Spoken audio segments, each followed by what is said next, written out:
السلام علیکم۔ امید ہے آپ سب خیریت سے ہوں گے۔ دوستوں، آج کل جس طرف بھی دیکھیں بے سکونی، بے چینی اور پریشانی نظر آتی ہے۔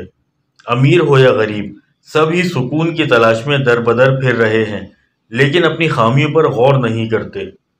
ہم نے اپنا طرز زندگی اللہ تعالیٰ کے احکامات کے برعکس بنایا ہوا ہے۔ کبھی غلطی سے بھی اپنے رب کی طرف رجوع نہیں کرتے۔ ہمارا مقصد صرف اور صرف دنیا رہ گیا ہے۔ جب ہم کوئی نئی چیز خریدتے ہیں تو اس کے ساتھ ایک کتاب دی جاتی ہے جو ہمیں اس چیز کے استعمال کا مکمل طریقہ بتاتی ہے، کیونکہ بنانے والا اپنی تخلیق کے بارے میں سب سے بہتر جانتا ہے۔ دوستو، ہمیں اللہ تعالیٰ نے تخلیق فرمایا ہے اور خالق نے اپنے کلام میں بتا دیا کہ بے شک دلوں کا چین و سکون اللہ تعالیٰ کے ذکر میں ہے۔ اللہ کے ذکر کے لیے وقت نکالیں۔ عبادت میں ہمارا دل نہیں لگتا کیونکہ ہم دنیا داری اور گناہوں میں مکمل طور پر ڈوب کر اپنے دلوں کو سخت کر چکے ہیں۔ کبھی سوچا کہ مرنے کے بعد اپنے رب تعالیٰ کے سامنے کس حال میں پیش ہوں گے؟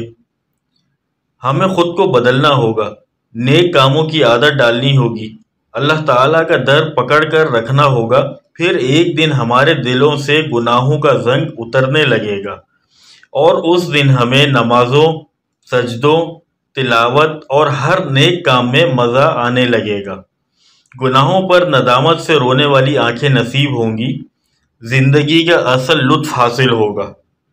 جب اللہ تعالیٰ کا قرب ہمارے ساتھ ہوگا تو ہر طرف سکون ہی سکون ہوگا انشاءاللہ۔ امید ہے دوستوں آپ کو یہ ویڈیو پسند آئی ہوگی۔ اسے لائک کریں، شیئر کریں اور ہمارے چینل کو سبسکرائب کریں۔ اللہ حافظ۔